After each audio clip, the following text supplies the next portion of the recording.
Juin 1942. Le Japon règne en maître sur le Pacifique. Pearl Harbor est encore une plaie ouverte.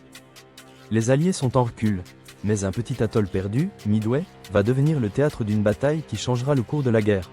4 jours d'affrontement où l'intelligence et l'audace l'emportent sur la supériorité apparente. Midway. Le pari américain pour inverser la marée. L'amiral Yamamoto veut attirer la flotte américaine dans un piège. Objectif, détruire les porte-avions ennemis restants et sécuriser le Pacifique central. Le plan est complexe, diversion dans les Aléoutiennes, attaque massive sur Midway, flotte principale prête à écraser toute riposte. Mais les Américains ont un atout invisible. Leurs cryptanalystes ont percé les codes japonais. Ils savent que AF désigne Midway. L'ennemi croit tendre un piège, mais avance en terrain découvert.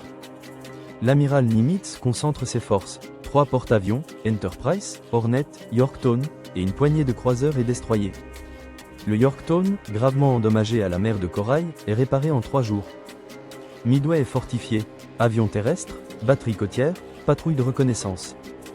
Les Américains n'attendent pas l'attaque, ils s'y installent, invisibles à l'œil japonais. À l'aube, les avions japonais frappent Midway, causant de lourds dégâts. Mais leurs porte-avions, Akagi, Kaga, Soryu, Hiryu sont repérés. Les Américains lancent leurs escadrilles, les torpilleurs américains attaquent en premier, seuls, subissant de lourdes pertes. Le sacrifice est énorme, mais il force les Japonais à maintenir leurs chasseurs en basse altitude. Quelques minutes plus tard, les bombardiers en piqué américains surgissent du ciel. En 5 minutes, 3 porte-avions japonais sont en flammes. Seul Hiryu reste opérationnel. Il lance 2 vagues contre le Yorktown, qui encaisse et finit abandonné.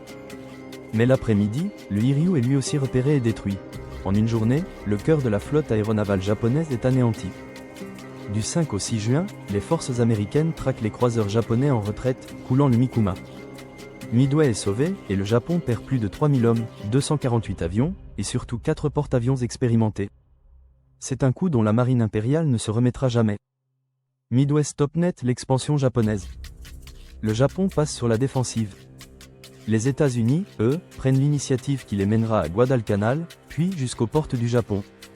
Cette victoire n'est pas due au hasard.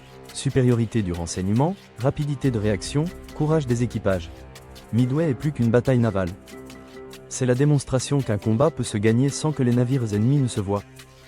L'ère des porte-avions vient de supplanter définitivement celle des cuirassés. Elle devient un mythe militaire, étudié dans toutes les académies navales. Et pour les Américains, c'est la revanche éclatante de Pearl Harbor. Midway enseigne que la guerre n'est pas qu'une question de puissance brute. Elle se gagne aussi par l'information, la préparation et la prise de risque. Elle rappelle aussi le prix payé. Des centaines de pilotes et marins ne sont jamais revenus. Mais grâce à eux, l'équilibre du Pacifique bascula, en seulement 4 jours. Midway, là où le vent tourna. Abonne-toi à Capsule du passé et replonge dans les batailles qui ont forgé l'histoire du Pacifique.